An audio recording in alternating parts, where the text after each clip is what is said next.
Hello and welcome back to the Mitten. Today we're going to be working or getting started on a project that's probably going to be a multi-part video.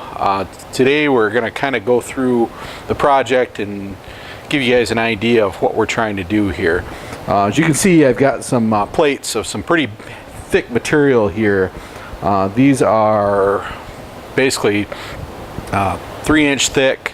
I was told they're 4140 pieces of plate steel. They're around 33 inches wide by 72, 73 inches long. And what these are is a local scrapyard has got a shredder, a hammer mill type shredder, and these are the liner that actually go inside the shredder. So they're sacrificial pieces that are inside the shredder that will basically take the beating of the material flying around as it's pounded through the grate in this giant shredder. The shredder, I think it's 1,500 horsepower. The crank in the machine probably stands, I would say, about 5 feet in diameter, and is probably that crank is probably I would say 8 to 9 feet long, and there's a bunch of hammers on there, and the material comes in, and basically this hammers the material and breaks it up into small pieces so it can be processed after that. So these pieces right here from the factory, I was told they were made out of manganese, and the company has had manganese plates casted in the past, and the issue they run into is, manganese is quite difficult to machine. So they went to using just basically tool steel inside it, and these pieces are actually scrap that they add in, so they're readily accessible to them. And what we got to do is we have to drill some holes in them to accept an 1.5-inch bolt, and then counterbore them, because what they'll do is these are what hold the plate on, and then they put a plug over the top of them to protect the bolt so they can cut those plugs back out and remove the panels. So what we have here is we've got 2 plates, and these happen to be the plates that go on the bottom of the machine, and they have to be identical, and this bottom plate's actually welded on there just for ease. That's what they call the backer, and then that piece will mount directly to the machine. The backer was bad in it, so they want the holes the same for both of these pieces in this backer.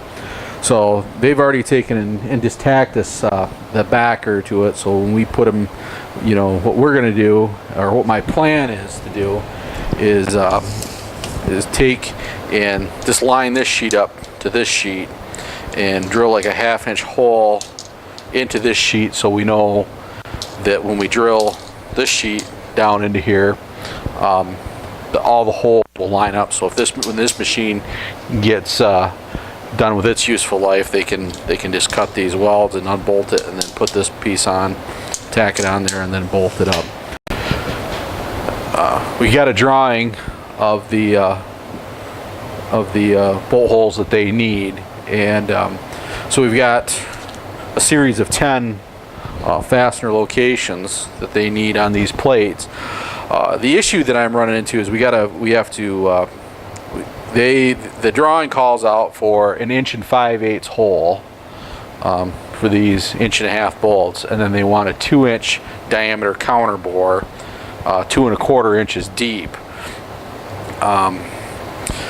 This would be a perfect job for a radial arm drill. Unfortunately, I do not have, or I currently don't have, a radial arm drill. So my plan is to start off with is take a mag drill, I'll lay the top sheet out, and drill a 1/2-inch hole through this sheet, and then start into the bottom sheet, and then remove this top sheet and drill through the second sheet and into the backer plate, so at least we have a pilot hole.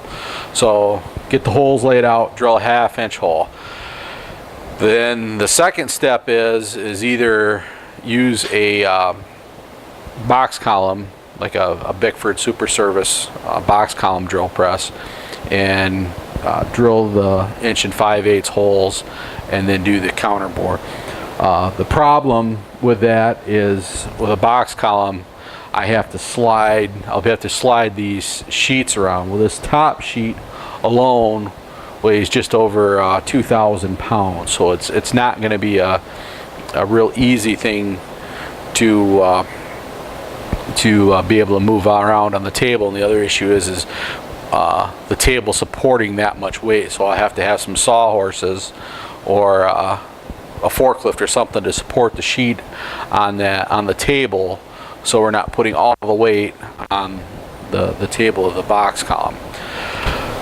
My second option is to take these pieces and elevate them on some sawhorses, and then take my knee mill and actually swing the head out over the piece, and then use a Bridgeport type knee mill to drill the holes. I have my web mill has got 40 taper in it, and it probably, if we took our time, we could probably do it with that. My issue with that is running it in back gear, drilling an 1 5/8" hole, and then running that 2-inch counter bore. It's exceeding the capacity of the machine by a significant amount. I don't know. It's definitely not going to do the head any justice, and I really don't want to. I don't want to overstrain that machine or cause any damage to it. My third option is to break down and just buy a radial arm drill. These aren't going to be the last time that we see these, and I talked to the customer, and they've got quite a bit more of these plates that they need done. Not all of them are this size. In fact, the ones I initially thought I was getting were the smaller ones. I didn't realize there was these big plates that went in there also, and there's quite a few more of these, I guess.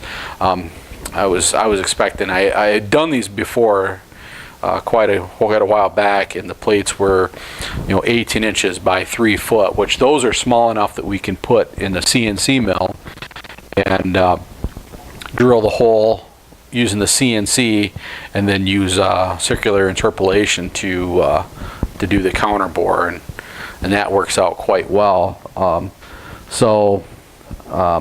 Being that we're going to see these more often, and I definitely would probably have some other uses for a radial drill. My third option is to break down and purchase a radial drill.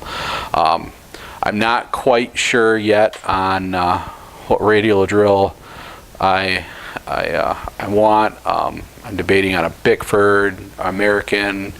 There's a Fosdick. There's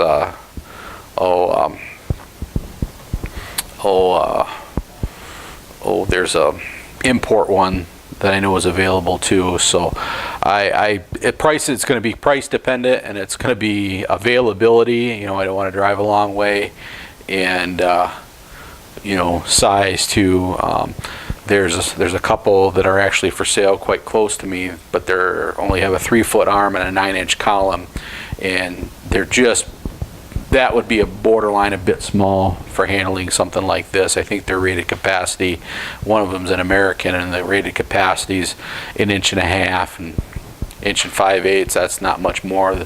I looked at a Bickford, and that one I think is 1 3/8". So I'm kind of looking for something with maybe a 4-foot arm and a 11 to 13-inch column, but I don't want to get anything that's going to weigh, in excess of 15,000 pounds too, because then it just gets hard to transport and handle.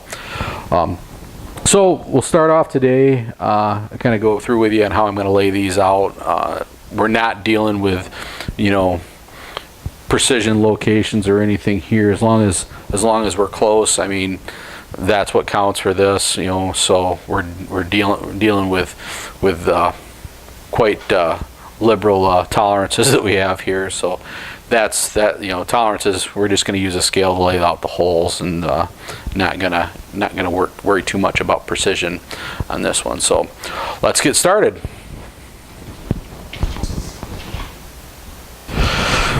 So the first thing we're going to do is we're going to try to get these plates, or the top plate I guess, squared up with the bottom plate. So what I've done is I put my magnet on, and I've got a lifting magnet, and I'm going to use a spud bar or pry bar. I don't want to be putting my hands around these sheets, because this sheet right here on the top weighs in excess of 2,000 pounds. So we just want to get the corners lined up, try to get things lined up on it, so when we let the sheet down, it will be lined up on the bottom as best we can.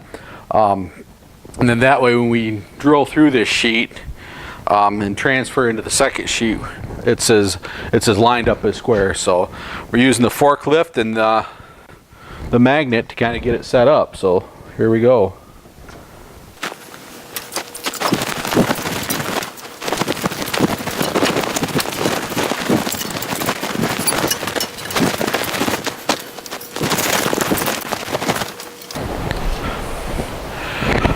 All right, I've got all the holes, or hole locations, laid out on the top plate.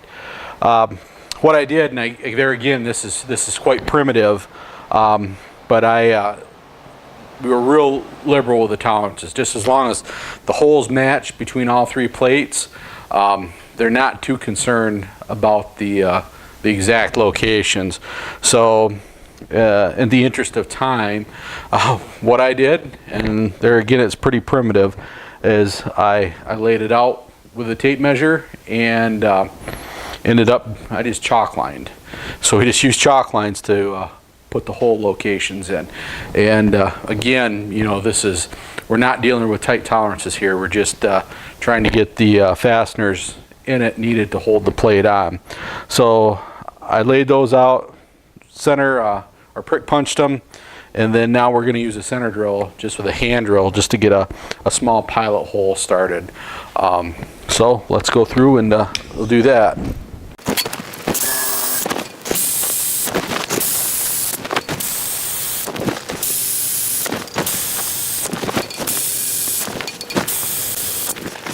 All right, we got the center drills all marked out and drilled on these plates.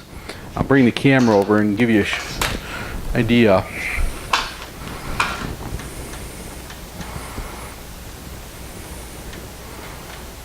So I think that's going to be a wrap for this video, or this video of a mini series, but leave some comments. Let me know if you have any other ideas on what might work good other than a radial arm drill, or a knee mill, or something that I can get holes in this. I do have a mag drill, and that's what I plan on drilling the I guess the pilot holes for this. I'm gonna use half inch holes to pilot through, and I thought about doing it with a mag drill. Unfortunately, my mag drill isn't really set up for the capacity much over an inch. So 1 5/8 with a 2-inch counter bore, that, you know, I don't have the capacity there. And if I'm going to go out and invest the money rather than invest it in a larger mag drill, I think I'd rather invest it in a radial arm drill. But yeah, if you have any ideas, put them in the comments. Let me know, you know, of an alternative if somebody knows of something out there, and I'll once we get the mag drill set up, I'll bring you back. Thanks for watching, and thanks for subscribing. We'll talk to y'all later.